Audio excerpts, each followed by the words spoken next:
Tijd voor het panel, zouden we zeggen. Dan inviteren we even de 4 panelisten om plaats te nemen achter de pupitre en achter hun microfoons. De 4 mensen die nu plaatsnemen zullen ons verder doorheen de vragen en de mogelijkheden, maar ook de moeilijkheden van de SDG's proberen te gidsen vanavond gedurende het volgende kleine uur.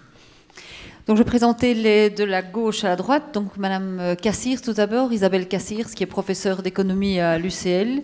Et peut-être justement qu'elle a cette caractéristique et que ses étudiants ont la chance qu'elle n'enseigne pas ou qu'elle ne se consacre pas à l'économie telle qu'elle est souvent enseignée, qu'elle essaye de lui ouvrir des horizons. Et donc Isabelle Cassirs est connue aujourd'hui pour utiliser l'interdisciplinaire, en tout cas plusieurs disciplines à la fois, pour redéfinir la prospérité et aussi redéfinir des indicateurs, des outils qui permettent de mesurer cette prospérité, avec l'idée de PNB alternatif, qui est une idée qui a pris de la place aujourd'hui et dont elle est une des ferventes travailleuses, en fait ouvrières, et elle l'aide à le concevoir. À côté d'elle, Olivier de Scuter, qui est aussi professeur à l'UCL, plutôt en droit, mais qui est spécialisé dans les droits socio-économiques et qui est évidemment ici aussi très intéressant à entendre en qualité d'ex-rapporteur spécial des Nations Unies sur le droit à l'alimentation.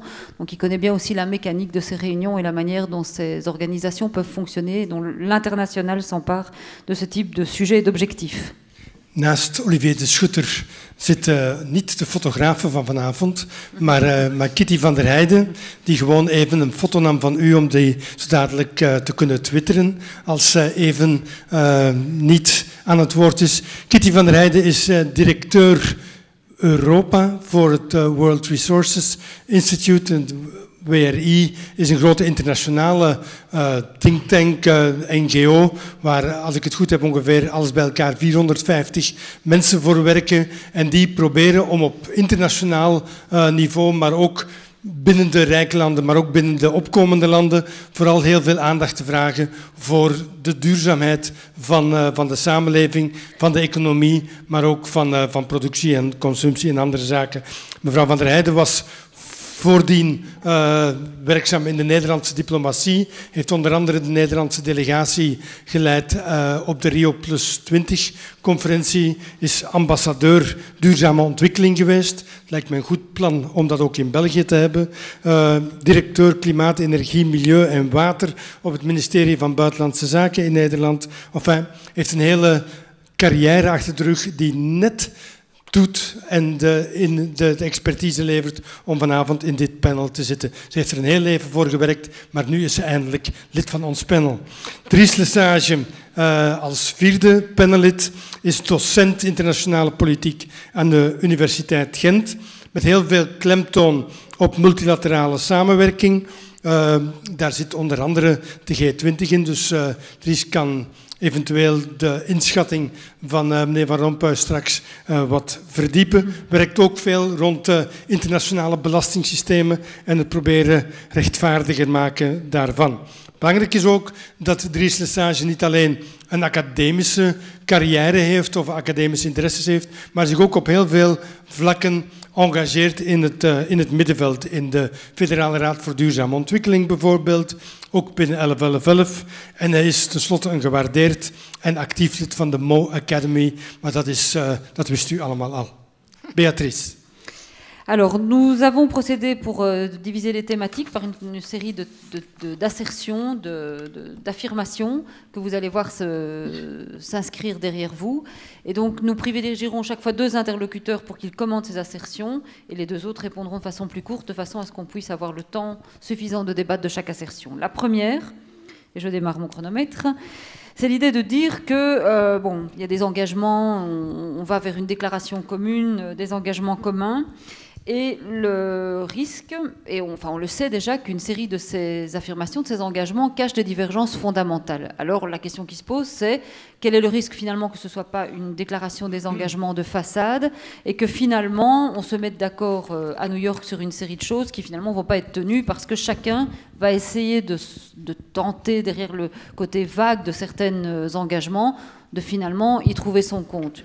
une des divergences qu'on peut voir, c'est qu'on peut se dire que les pays développés ont, eux, tendance à insister davantage sur les objectifs qui ont trait au climat, tandis que les pays en voie de développement insistent, eux, davantage sur les objectifs qui concernent peut-être la pauvreté, la faim, les côtés sanitaires et la santé.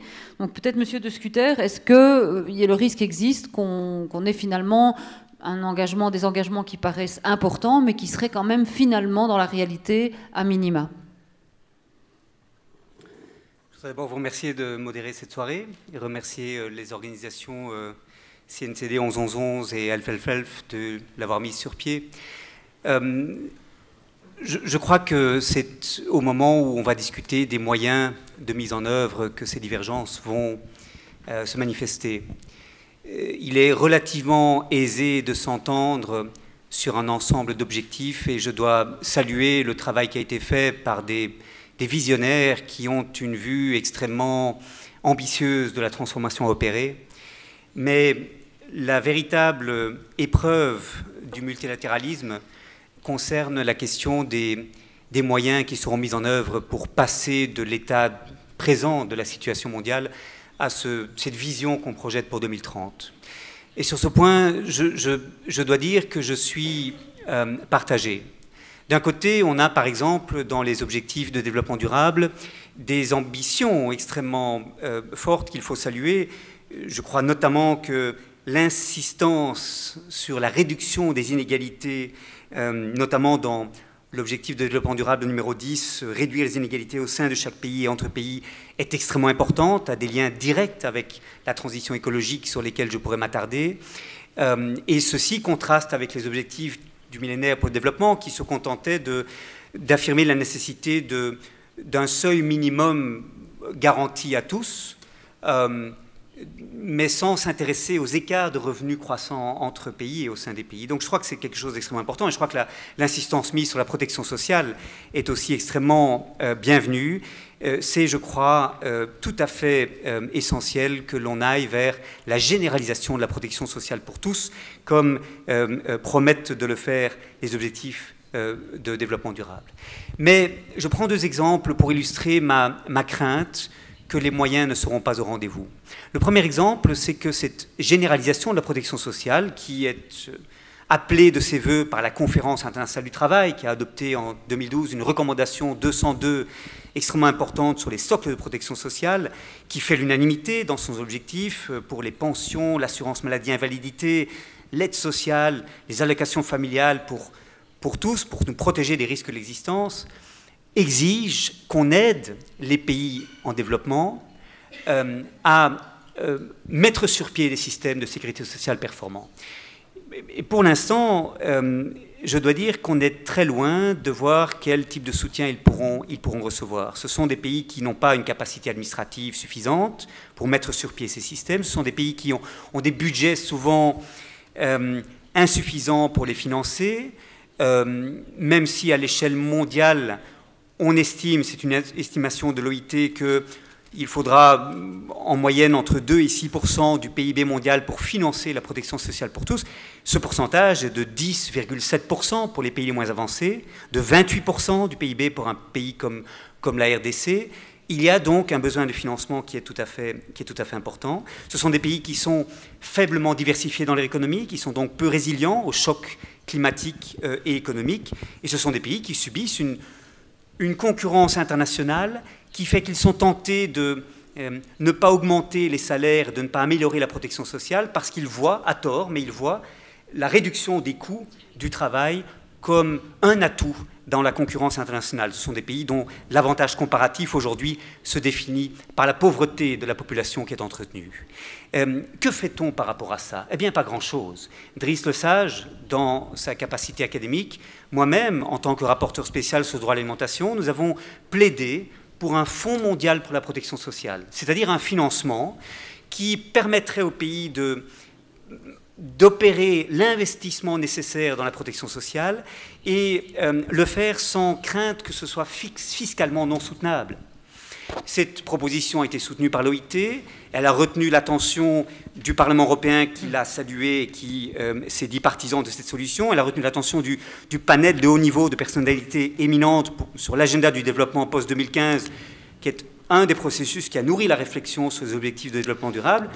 Mais finalement, on l'a vu à la conférence d'Addis Abeba de juillet dernier, les pays riches ne sont pas prêts à financer cette transition.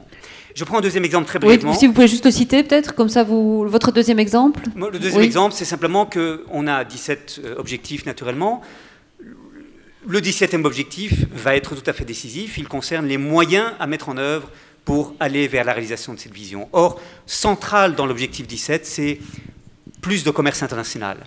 Et c'est un agenda très classique dont la définition est dictée par l'OMC, comme toujours dans ces conférences internationales où le commerce est un domaine réservé de l'OMC.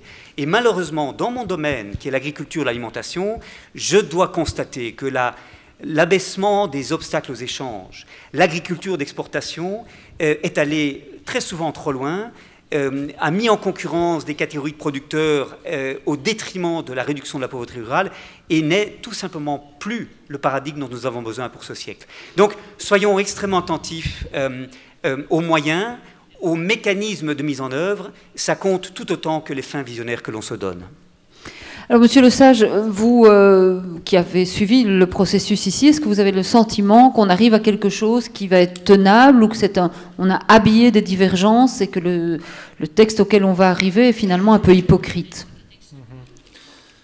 Dank u wel. Eerst en vooral zou ik willen benadrukken dat gezien de internationale toestand op vandaag, die tamelijk belabberd is, mogen we zeggen, dat dit toch een groot diplomatiek succes is. Dus als er ergens hoop is op deze planeet, ligt het voor een stuk bij de Verenigde Naties, denk ik, en Sustainable Development Goals. Er staan heel veel goede dingen in.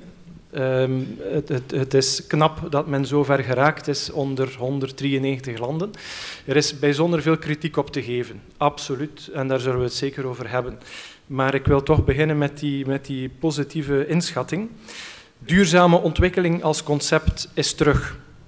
De samenhang tussen de economische ambities van de mensheid, de sociale bekommernissen en de ecologische, het besef dat die veelvuldige crisissen in de wereld op elkaar inspelen, dat is terug.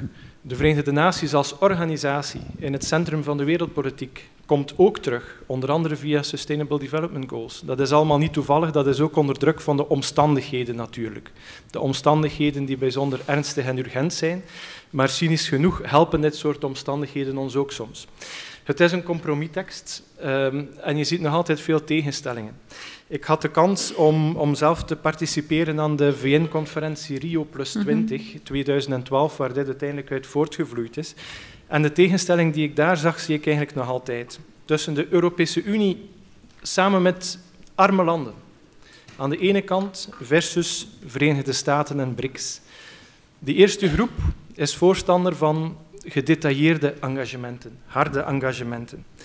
VS en BRICS, Brazilië, Rusland, India, China, willen het zo vrijblijvend mogelijk houden, zijn nogal geobsedeerd inderdaad door die nationale soevereiniteit. Tweede grote tegenstelling, meer in het algemeen tussen Noord en Zuid. De landen van het noorden en vooral opnieuw de Europese Unie hebben tijdens die onderhandelingen bijzonder sterk gefocust op milieu, de milieudimensie. Uiteraard niet alleen daarop. Milieu en op vlak van financiën was er bijzonder weinig flexibiliteit. De rijke landen leggen al enkele jaren een ongelooflijke krenterigheid aan de dag die misplaatst is, zowel op vlak van ontwikkelingshulp als op vlak van klimaatfinanciering. Dan heb ik het nog niet eens over de nodige financiering voor andere aspecten van duurzame ontwikkeling. Het zuiden daarentegen focust op wat voor hen de absolute prioriteit is, de bestrijding van de massale armoede. Daarom is hulp nog altijd bijzonder belangrijk, ontwikkelingshulp. Maar tegelijkertijd leggen zij, of de regeringen althans, de regeringen van de ontwikkelingslanden, een heel klassieke visie op ontwikkeling aan de dag. Economische expansie, infrastructuur, industrialisering, heel vaak ten koste van natuur en milieu. Dat gaat gepaard met pijnlijke conflicten in Zuid-Amerika, Afrika, Azië, met lokale gemeenschappen. Daar zie je dus een wereldwijde tegenstelling. Die discussies zitten verborgen in die SDG's. Die gaan we de komende 15 jaar met ons blijven meedragen. Het is ook goed en belangrijk dat we die discussies blijven voeren. En ik rond af door te zeggen, er is ergens wel convergentie mogelijk. De Europese Unie bijvoorbeeld legt nogal sterk de klemtoon op milieu. Ontwikkelingslanden, en zo is er ook een passage in de SDG's, dat in de minst ontwikkelde landen de industrialisering moet verdubbeld worden. Zoiets staat daarin. Dat vind ik een heel goed punt. Dit is belangrijk, industrialisering in ontwikkelingslanden. En zeker ook in de minst ontwikkelde landen. Maar daar komen die agenda's samen.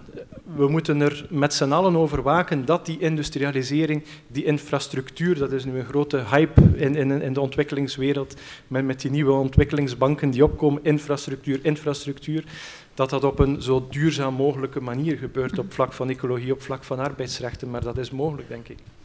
Alors, est-ce que Madame Cassirs veut ajouter quelque chose d'assez court sur cette thématique, sur le contenu des textes et les éventuelles contradictions cachées ou les oppositions cachées? Oui, merci aussi de m'avoir invité, merci d'avoir organisé ce débat.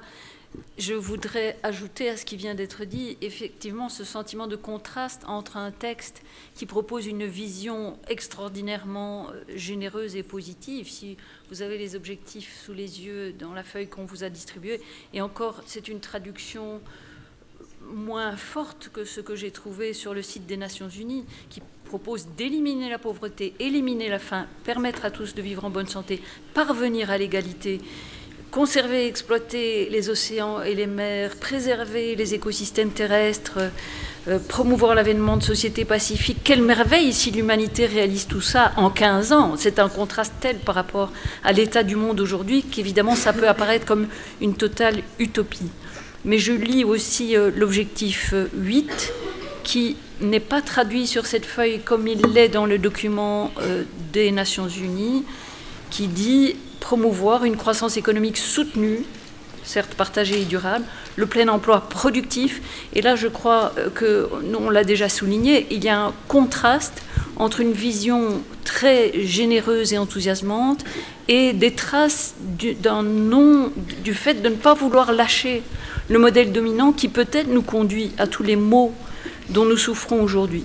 Donc à la fois je salue certainement la capacité de 193 pays de proposer une telle vision, mais je suis inquiète par rapport au fait que beaucoup de forces dans le monde ne sont pas prêtes à renoncer à ce qui provoque l'état actuel du monde. Et donc c'est ce contraste sans doute qu'on va approfondir.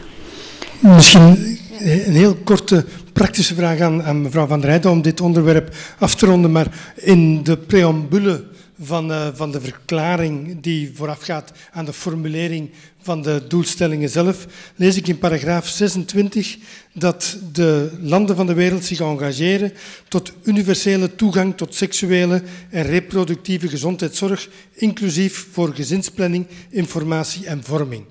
Is dat geloofwaardig dat alle landen dat onderschrijven, of is dat gewoon hoopvol dat ze dat doen en er dan misschien ook werk van gaan maken?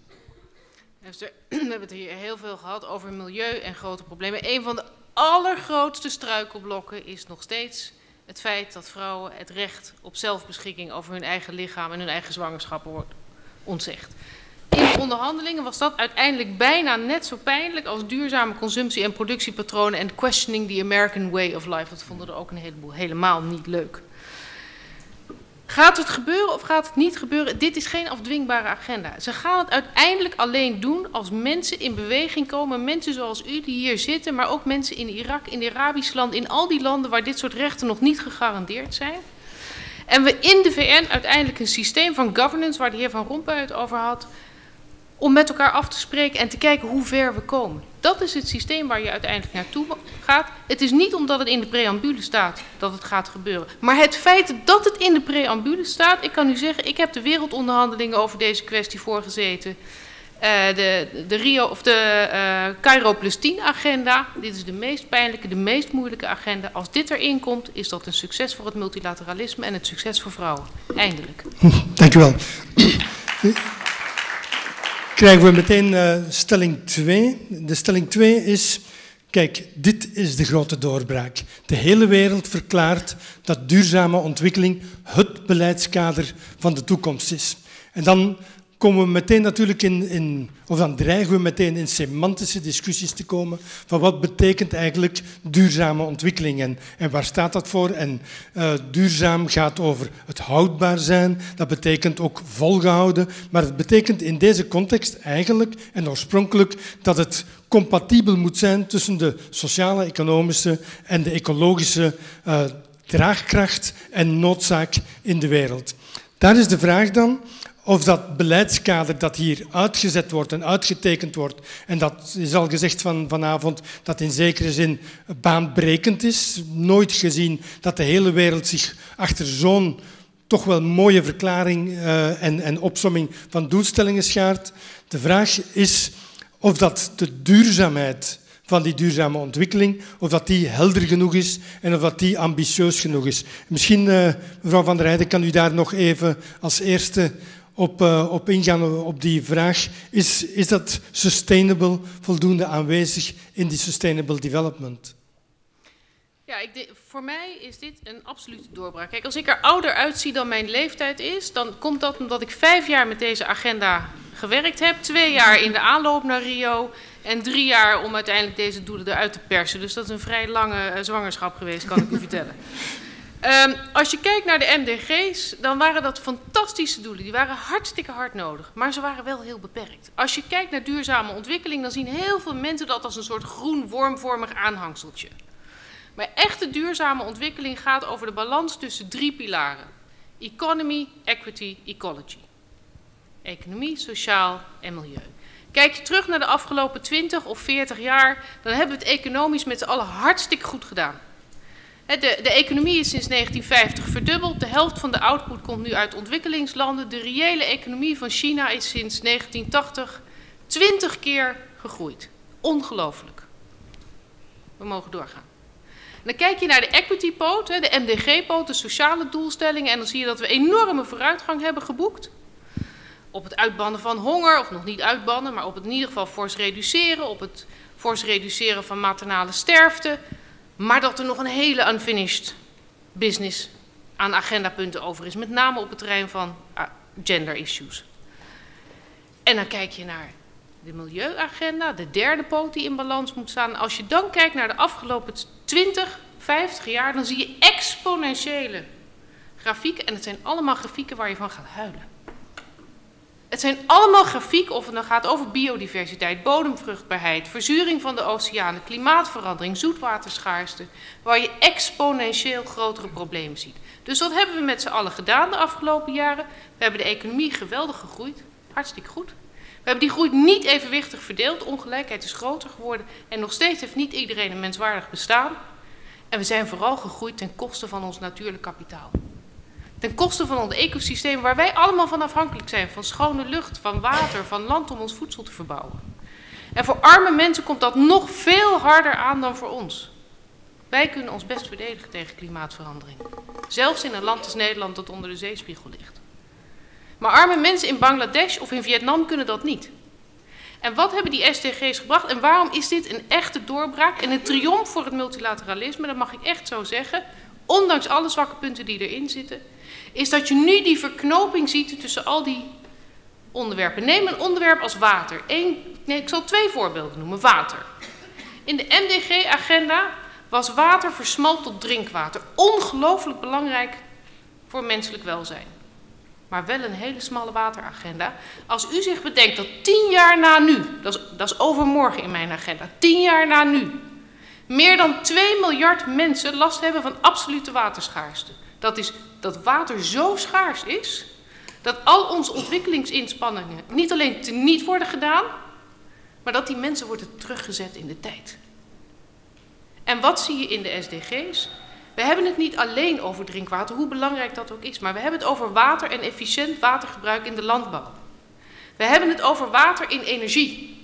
Want we vergeten heel vaak, maar energie is een hele dorstige business. We hebben heel veel water nodig voor hydro, voor koelwater. We hebben heel veel water nodig voor die enorme snelle urbanisatie die eraan gaat komen. We krijgen veel last van water, omdat we extreem weer krijgen, omdat de zeespiegel stijgt, de gletsjers smelten. Dat zit allemaal ingebakken in die MDG's. Kijk je naar een onderwerp waar meneer De Schutter veel meer weet van dan ik. Het uitbannen van honger was in de MDG's.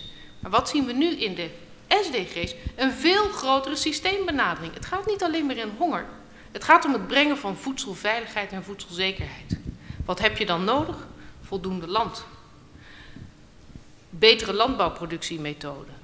Zorgen dat je niet door meer productie, want we zullen enorm veel meer moeten gaan produceren met 9 miljard mensen, niet bijdraagt aan ontbossing die vervolgens weer klimaatverandering teweeg brengt. Dat is de systemische benadering die ingebakken zit in de SDG's en voor mij is dat een echte doorbraak. Zou je dan zeggen dat de MDG's misschien meer technische ontwikkelingsagenda was, terwijl de SDG's letterlijk een mondiale politieke verklaring zijn, waar het de wereld richting neemt voor de volgende 15 jaar? De MDG's was voor mij een ontwikkelingsagenda. Een agenda voor het zuiden, waar het noorden de centjes verschafte. De SDG's, dat gaat over structurele economische transformatie bij u en bij mij, in de huishouding en in het zuiden, in alle landen van de wereld, in alle sectoren en voor ons allemaal, gefinancierd door ons allemaal. Dat is een totale transformatie. Isabelle Cassiers, als we spreken over een mondiale politieke verklaring die de SDG's zouden zijn, gelooft u dat de SDG's ook het duurzame karakter of de duurzame doelstellingen binnen het economische denken en binnen de economische wereld zullen kunnen installeren? Niet alleen dus politiek, maar ook economisch, waar vaak de echte macht ligt om de wereld te besturen. Merci. Je pense que d'abord il faut saluer deux apports fondamentaux de ces objectifs du développement durable par rapport aux objectifs du millénaire. Et ces deux apports, au fond, c'est les deux faces d'une même pièce. Tout d'abord, comme on vient de le dire, d'associer les problèmes écologiques et les problèmes sociaux, les problèmes de pauvreté. Ce n'était pas fait précédemment. Et c'est clair que si on ne les traite pas ensemble, on ne résoudra ni la pauvreté, ni les problèmes écologiques. Donc ça, le fait même qu'il soit ici pris en association est une grande avancée, je pense. Donc on a un début d'approche systémique, mais j'y reviendrai. Et l'autre face de cette même pièce, c'est que dans les objectifs du développement durable, la question du développement est présentée comme concernant aussi bien le nord que le sud. Et ça aussi, je crois que c'est une avancée. Les objectifs du millénaire étaient présentés comme des objectifs de développement pour les pays pauvres. Et ici, on parle vraiment d'objectifs de développement pour l'humanité. Et c'est peut-être la première fois qu'on reconnaît, et c'est quelque chose à quoi j'appelais depuis très très longtemps dans mes réflexions avec mes étudiants, que le développement doit vraiment être repensé au nord, profondément repensé. Donc ici, je crois que c'est acté. Quand je dis que c'est le début d'une approche systémique, une tentative d'approche systémique, je crois qu'elle n'est pas aboutie. Et là, je serais peut-être un peu plus inquiète. Dans ce texte « Transformer notre monde, le programme de développement à l'horizon 2030 », en fait, le texte reste souvent enfermé dans une vision assez classique, à mes yeux, du développement durable, qu'il s'agirait progressivement de dépasser. Je voudrais m'en expliquer. Deux observations. D'abord, je trouve que le texte reste prisonnier d'une conception selon laquelle la croissance économique, certes soutenable et partagée, les progrès de productivité, la technologie, l'accès des pays en développement aux vertus de la modernité, que c'est ces vertus-là qui vont sortir l'humanité de la pauvreté. Et là, quand même, de plus en plus d'études ont des doutes sur ce point de vue, ou en tout cas suggèrent de souligner les liens de causalité entre l'arrivée de la modernité dans certains pays, avec tout son cortège de destruction des traditions et des habitudes, des respects des populations. Il faut analyser les liens de causalité qui, actuellement dans le système, ont provoqué tant de destruction écologique, tant de destruction humaine et de santé des populations. Alors, manque d'analyse sur les liens de causalité, ça me semble assez flagrant. Et on observera que la récente encyclique du pape sur l'écologie intégrale est incomparablement plus audacieuse dans l'analyse des responsabilités, quand elle vilipende le technocapitalisme, la finance internationale et la quête de profit comme mobile de comportements réellement destructeurs. Alors, ce n'est pas parce que je suis membre de l'UCL que je vous parle d'une encyclique catholique. J'ai moi-même modestement contribué à un texte d'inspiration bouddhiste que le Bhoutan avait remis d'ailleurs aux Nations Unies en préparation à ces objectifs de développement durable qui s'appelait « Le bonheur vers un nouveau paradigme de développement » et qui proposait vraiment d'essayer de concevoir un nouveau paradigme de développement inscrit sur des prémices radicalement différentes. Et on trouve de plus en plus en milieu scientifique, mais aussi chez les acteurs de terrain, cet appel vers un nouveau paradigme qui parte vraiment d'autres prémices, d'autres conceptions. Et ça, je trouve que ceci est assez peu présent dans le texte des objectifs de développement durable. Alors sur le terme même de développement durable, mon collègue Driss était assez content de le voir revenir. Pour ma part, il y a plutôt un petit étonnement. Je trouve qu'il y a un certain air rétro dans ce terme de développement durable qui a été mis à l'honneur par l'ONU lui-même il y a près de 30 ans. Et puis, au fond, les gens qui sont à la pointe de la réflexion ou de l'action sur le changement écologique et social ont, depuis un certain temps, abandonné ce terme en se disant on n'y arrivera pas. Et parlent plutôt de choses sans doute moins plaisantes comme d'effondrement ou de résilience ou de choses peut-être plus radicales qui est de dire c'est trop tard pour croire qu'on va arriver à un changement de cap radical par le verdissement de la croissance économique, par le progrès technologique. Et ce que nous avons à faire de toute urgence, vu les menaces climatiques, les menaces géopolitiques, les menaces migratoires intenses qui sont tout près de nous, peut-être qu'il faut essayer maintenant de mettre en œuvre des comportements de résilience, des comportements de changement radical de nos comportements au sein de nos sociétés, et cela requiert un tout autre regard, vraiment, réellement, un changement de paradigme. Est-ce que ça veut dire que vous disiez que dans ce texte « Transforming the World », on manque un peu la transformation, la transition, et on reste un peu dans le même paradigme qu'avant, et pas tout à fait beaucoup de choses vont changer? C'est-à-dire que j'ai l'impression que c'est extrêmement important, donc je salue le fait qu'il y ait une vision, qu'il y ait cette sorte d'utopie. Je pense qu'on ne peut pas aujourd'hui vivre sans utopie, de se dire, et c'est merveilleux si 193 pays le signent, que nous voulons éradiquer la pauvreté, nous voulons l'égalité des genres, nous voulons, et je salue tout le travail qui a été fait derrière la... Je ne sais pas ce qu'il faut que je dois faire. Pardon. Je salue tout le travail qui a été fait de la part des experts, de la part des populations, de la part des représentants. Mais il n'y a pas l'analyse sur les causes qui nous ont amenés à la situation actuelle. Et donc, il n'y a pas de rupture déclarée par rapport à cette croissance économique que saluait Herman Van Rompuy, qui est encore présente dans les déclarations, qui est présente dans l'objectif 8, comme une croissance économique soutenue, en ne faisant pas la distinction entre la nécessité d'offrir la possibilité de cette croissance aux pays pauvres et la nécessité de la réduire drastiquement dans les pays déjà riches et de toute manière de revoir radicalement la répartition des revenus à travers le monde et en partie aussi au sein des pays riches. Dat is heel duidelijk. We springen even naar stelling 3, die daar straks al even aangeraakt is eigenlijk. De doelstellingen zijn mooi, ook al zijn ze vaag. Maar de financiering van dit hele programma is nog veel vager, nog veel onduidelijker. Waar gaan we naartoe als we heel ambitieuze plannen hebben met 17 doelstellingen, 169 targets.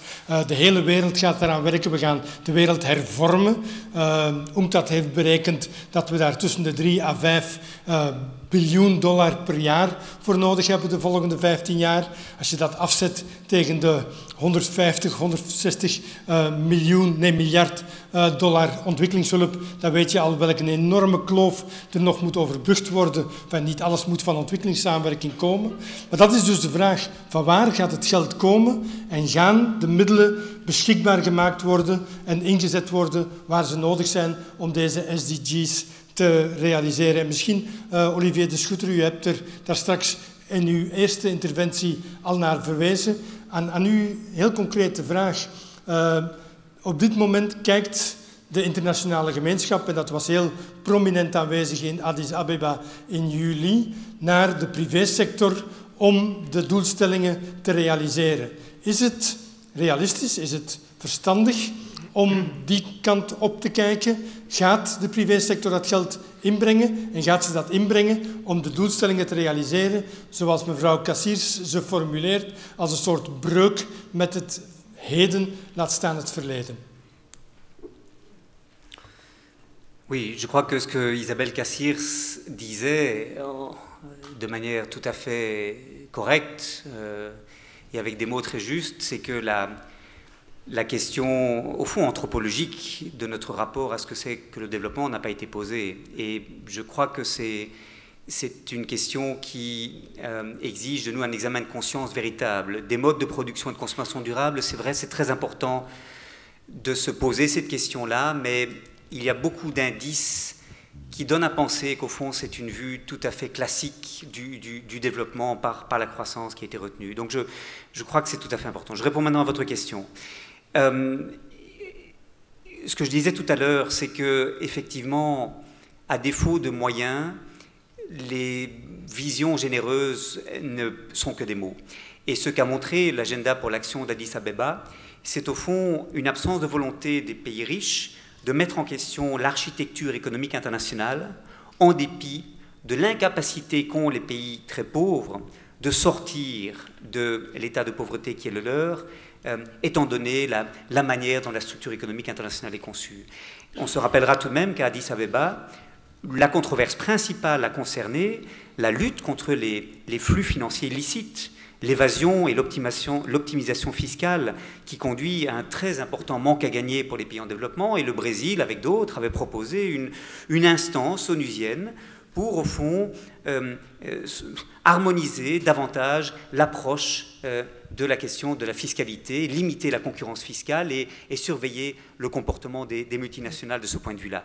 C'est très significatif. Vous savez, des ONG qui travaillent sur ces questions font des calculs qui montrent que les flux financiers du sud vers le nord, si on inclut dans ces flux le remboursement de la dette, 182 milliards de dollars en 2012, et le rapatriement par les multinationales de leurs profits, 678 milliards de dollars en 2012, ces flux financiers du sud vers le nord sont plus importants que l'aide au développement et les contributions des travailleurs migrants vers les pays dont ils sont originaires combinés. En d'autres mots, il y a des flux financiers nets du sud vers le nord. Ceci est complètement inouï et inacceptable. Et pour 2012, le chiffre était à peu près 400 milliards de dollars. Maar daarover is eigenlijk iedereen het eens, want de belangrijkste strijd tegen die illegale of illicite stromen van kapitaal uit het zuiden wordt op dit moment misschien georganiseerd en gevoerd door de OESO, door de club van de rijke geïndustrieerde landen. Je dirais les choses de manière un petit peu corsée. Je crois que les pays riches sont prêts à partager un peu de leur richesse, mais pas à partager le pouvoir de décision. Après tout, ce qu'on a voulu éviter, c'est que d'autres que l'OCDE soient chargés de la mise en ordre de ces questions de fiscalité, de la lutte contre ces stratégies des transnationales. Et cette question est d'autant plus préoccupante que, par ailleurs, la dette extérieure qui fait obstacle à la capacité pour les pays d'investir dans leur propre développement demeure une question non résolue. Mon collègue aux Nations Unies, le rapporteur spécial sur l'impact de la dette sur les droits économiques, sociaux et culturels, Juan Pablo Bohoslavski, a estimé qu'en 2012, c'est 991 milliards de dollars qui étaient le poids de la dette. Et ceci est un montant qui a augmenté de 9% de l'an sur les 10 dernières années. C'est donc un problème qui augmente et qui ne se réduit pas. Et ceci est extrêmement problématique. Vous savez, moi je suis au comité économique des droits économiques, sociaux et culturels des Nations Unies. On reçoit des pays comme le Ghana, comme la Gambie, le Burundi la semaine prochaine. Qu'est-ce que vous voulez dire à ces pays qui n'ont pas les moyens de financer l'éducation, la protection sociale, la santé, et qui n'ont pas les moyens de contrôler le paiement des taxes par les entreprises qui opèrent chez eux. Ce sont des pays qui, à défaut d'être aidés, ne vont pas réussir à atteindre cette vision généreuse en 2030. Er is heel kort misschien, als specialist internationale belastingssystemen, zie jij een doorbraak in dit probleem dat Olivier de Schutter terecht aanhaalt als een grote onrechtvaardigheid, maar als ook een enorme barrière voor het realiseren van de SDG's? Fiscaliteit is natuurlijk maar één luik van de analyse die hij maakt en die ik helemaal onderschrijf. Ik zie daar een doorbraak op het niveau van de teksten. De politieke akkoorden binnen de G20, binnen de OESO, helaas speelt de VN daar maar een heel kleine rol in. Op het niveau van de teksten is bijna alles opgelost, durf ik te zeggen. Automatische informatieuitwisseling wil zeggen de praktijken van de belastingparadijzen worden stilgelegd.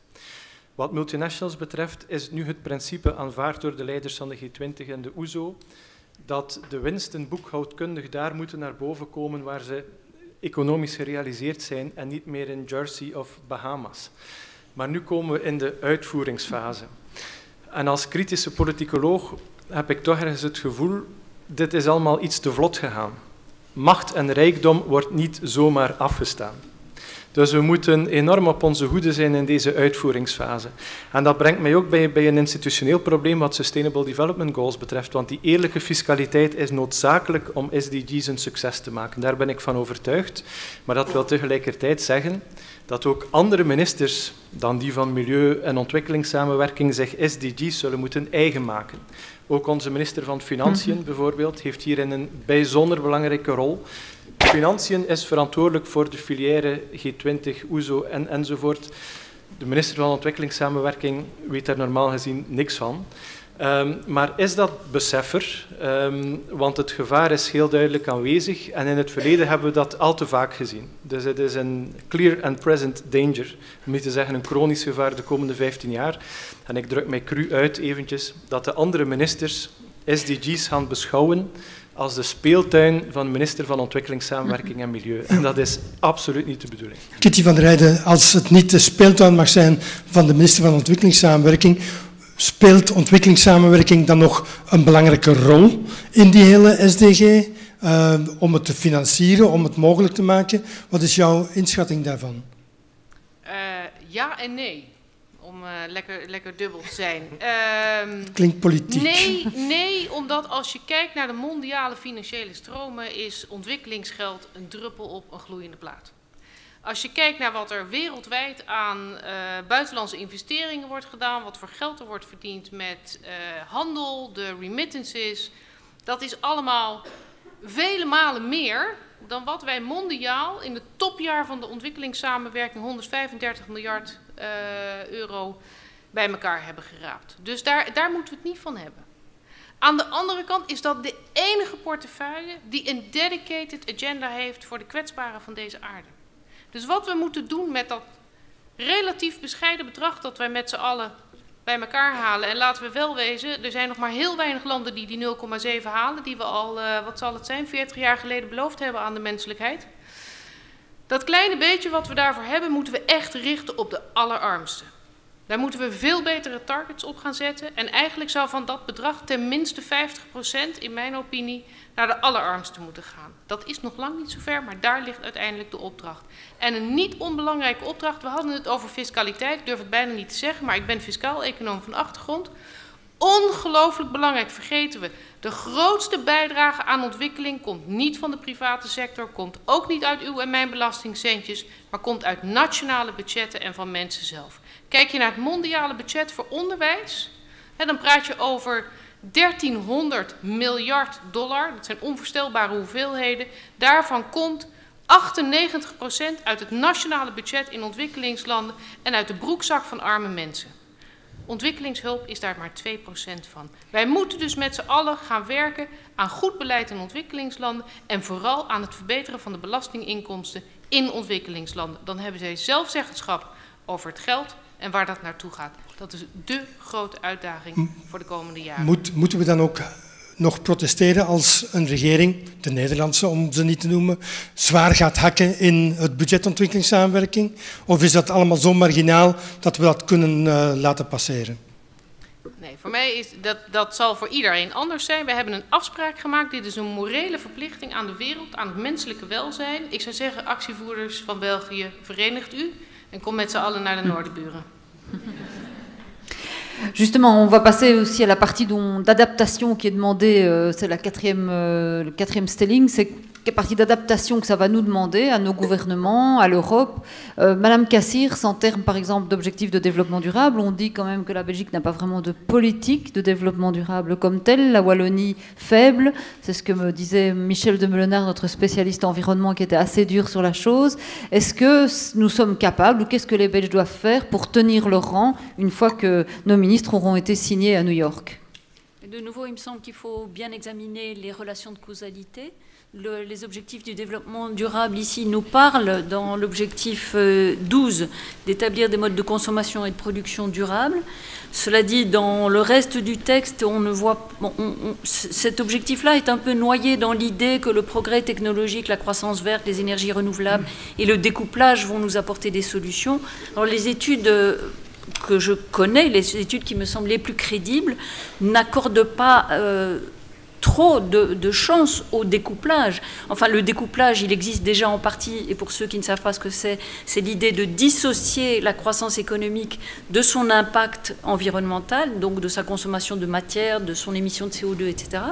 Le découplage, certains se réjouissent de ce qu'il a déjà eu lieu dans les pays riches, au sens où la croissance qui se maintient s'accompagne d'une moindre quantité d'émissions de CO2, mais c'est dû en partie au fait qu'on a délocalisé nos industries les plus polluantes. Donc si on mesurait l'impact de nos comportements de consommation, là il reste extrêmement néfaste pour l'écologie. Et donc c'est vraiment dans le changement de comportement qu'il faut aller chercher une solution au nord. Au sud, ils ont encore le droit quand même d'atteindre des niveaux de développement qui sont tellement éloignés des niveaux de satisfaction matérielle tellement éloignés des nôtres.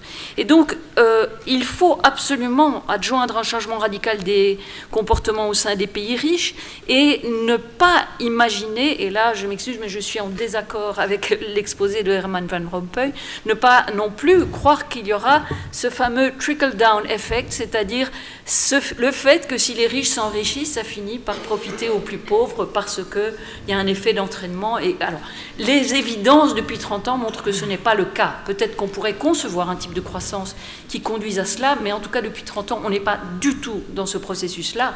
Donc il ne faut pas nous raconter que c'est la solution.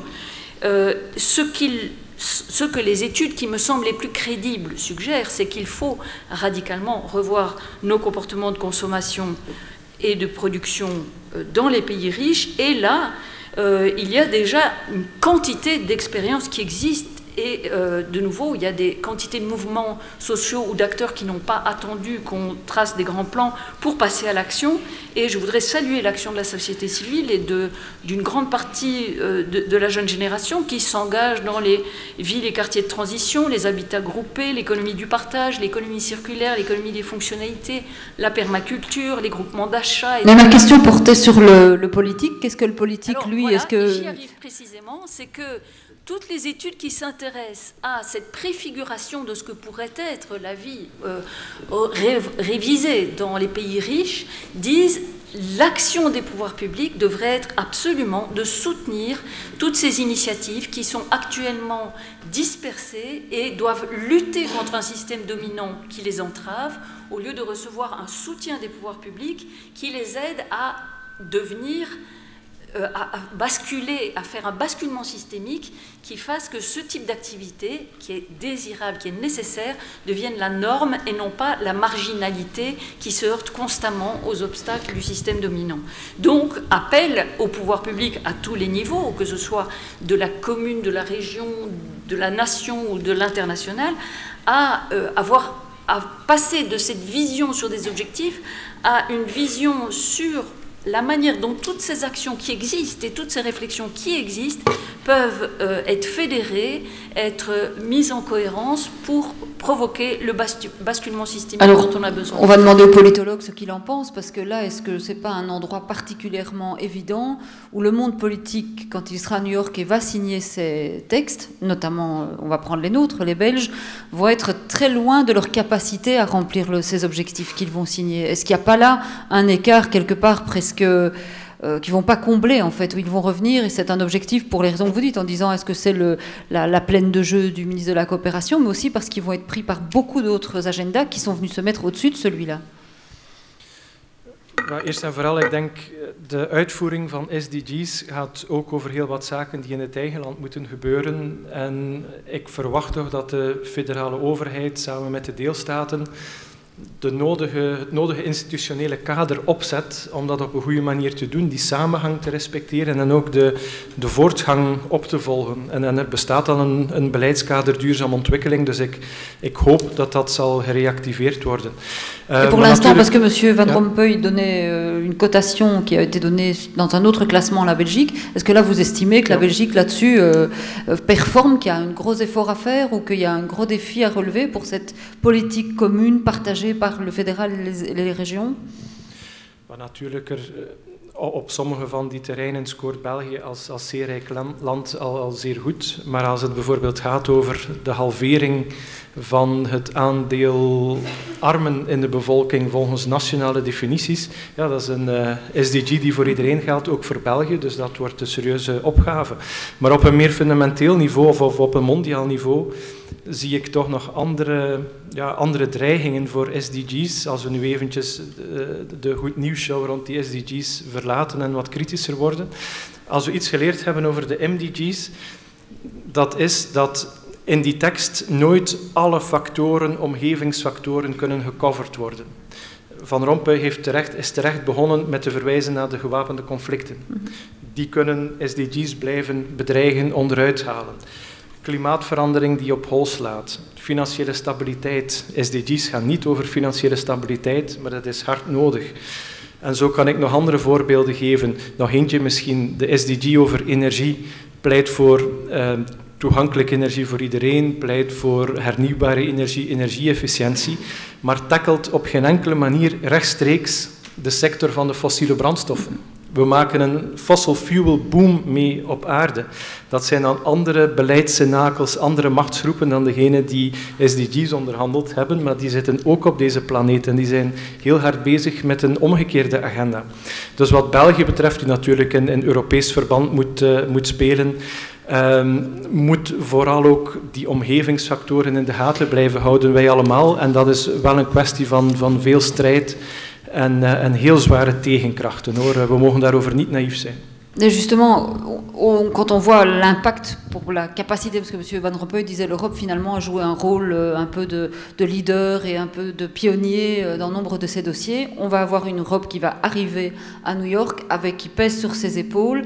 Bon, c'est plus la crise de l'euro, c'est même pas la Grèce, c'est cette crise de la migration, des réfugiés, qui va sans doute handicaper la capacité de décision. Est-ce que vous vous dites, ça c'est vraiment un élément qui peut menacer le succès, ou en tout cas qui va occuper la tête des Européens bien plus, qui s'est mis au-dessus de cet agenda-là?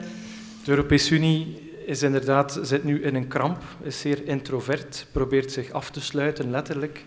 Ik hoop dat dat tijdelijk is. We kunnen daar een heel lang verhaal over vertellen, dat zal ik niet doen. Ik zal eventjes spreken recht uit het hart. SDG's en de agenda, die heel substantieel is uiteraard, met al die wereldproblemen, is voor de Europese Unie het moment om zichzelf eruit te vinden. Want binnen de Europese Unie, dankzij sociale strijd van maatschappelijke bewegingen, is er wel een basis gelegd, politiek, maatschappelijk, voor duurzame ontwikkeling en voor deze agenda. Alleen moeten die leiders dat terug gaan beseffen. Monsieur de Scuter, vous croyez qu'ils peuvent se retrouver là-dessus ou que pas du tout? Mais je crois que parmi les réformes les plus immédiates et les plus importantes qu'on puisse prendre, c'est de faire un travail sérieux pour plus de justice sociale, une réduction des inégalités. Et je vois là d'ailleurs une opportunité pour les organisations qui travaillent sur le développement du Sud de s'allier avec des syndicats et des organisations qui luttent contre la pauvreté au Nord. La lutte contre les inégalités a un rôle clé à jouer pour le développement durable pour 3 raisons. D'abord, ça permet d'atténuer la tension entre la réduction de la pauvreté d'une part et la réduction de l'empreinte écologique d'autre part. Si vous avez une société plus égale, il faut moins de croissance pour réduire la pauvreté parce qu'elle profitera plus vite à tous et à toutes.